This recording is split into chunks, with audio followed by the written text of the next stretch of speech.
আমরা যেমন cycling order করি যে কতবার রিভিশন দেব আমি একটা করে সাবজেক্ট, ঠিক ওরকম করে প্রত্যেকটা ভোটারের কাছে আমরা এই যে পীরগাছা কাউনিয়ার সকল ভোটারের কাছে কতবার পৌঁছবো, কতবার কিভাবে আত্মীয় স্বজন দ্বারা হোক, নিজের মাধ্যমে হোক, কারো পরিচিতের মাধ্যমে হোক, বিভিন্ন ভাবে প্রত্যেক ভোটারের কাছে যেন আমরা পৌঁছতে পারি, তাদের যেন সমর্থন আদায় করে নিতে পারি, সেই দায়িত্বটা এবার আমাদেরকে পালন করতে হবে।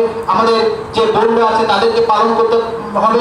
আমরা যদি এই দায়িত্বটা পালন করতে পারি, ইনশাআল্লাহ আগামী দিনে পীরগাছা কাউনিয়ার এই ময়দান ইসলামী আন্দোলনের জন্য একটা বিজয়ের দ্বারপ্রান্তে চলে যাবে, ইনশাআল্লাহ বিজয় অর্জিত হবে ইনশাআল্লাহ।